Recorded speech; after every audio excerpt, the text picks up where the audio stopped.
Hey guys, as we're moving closer and closer to spring, I'm starting to produce a lot more solar power. More power than I can get used, and some of it's becoming wasted. I'm trying to come up with new ways to use it, and one of the things I thought of was figuring out ways I could cook with it since my stove is not connected to my power wall. I found this Induction Cooktop on Amazon and thought I would give it a try. Now, I don't want this channel to become all about reviews, but I figured as long as I already purchased it, why not just show what it's about? Because there's a lot of questions I had while I was picking one out that I couldn't find clear-cut answers to. So this is the Duxtop 9100MC, and one of the main things I was looking for in a cooktop was I needed it powerful enough that it can boil a pot of water. And you'll see this one goes up to 1800 watts, which is perfect. Another thing that seems near impossible to find is one that is UL listed for some reason. I don't know what the deal is, but none of the induction burners I found on Amazon were UL listed. This one is ETL listed, which is nearly just as good. I'm not 100% sure the differences, but I know ETL does test for the most part to UL standards.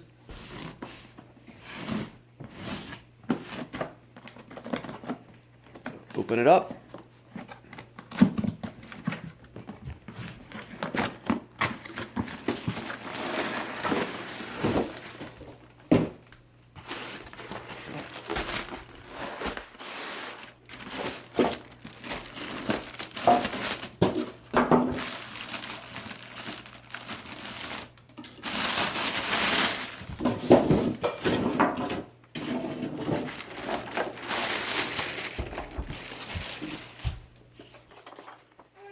So we've got instruction booklet, we've got a little note on choosing temperature and heating modes, and a little note on induction cooking. So one of the first things I noticed is that this comes with a 2-prong electrical cord.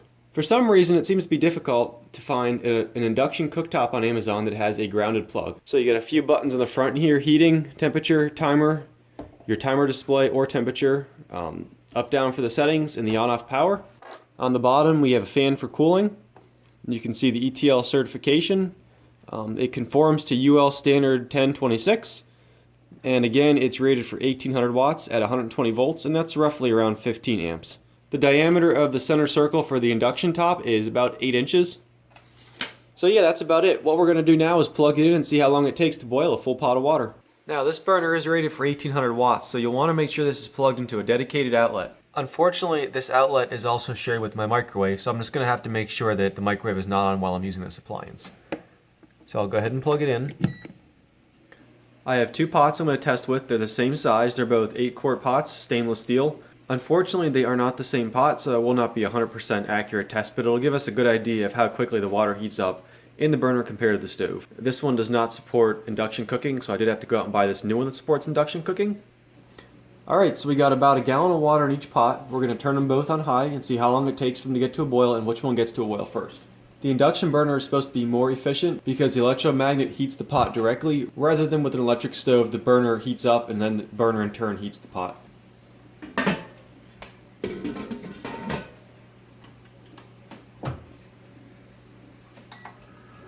We'll turn the power the whole way up to 10.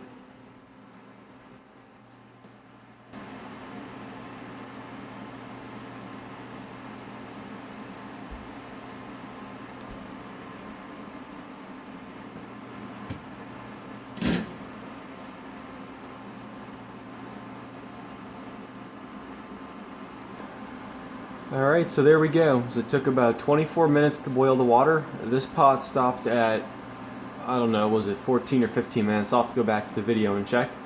That is disappointing because I did expect this one to boil a lot quicker. Again, it is rated for 1800 watts, and based on the current draw on my Batrium, it looks like it's pulling about 1450 watts. So it's not doing the full 1800, even though it is turned the whole way up. Unfortunately, I don't have any easy way to tell what the stove is pulling. But yeah, I mean, it does get the job done, so I'll keep it and I'll try it out and I'll just see how it works for a little while. Anyway, I hope that answered some of the questions I've been seeing as I was looking around to figure out which burner I wanted to buy. Hopefully that helps somebody else out. If you found this video useful, please don't forget to like and subscribe. Any questions or comments, please leave them below. Thanks for watching.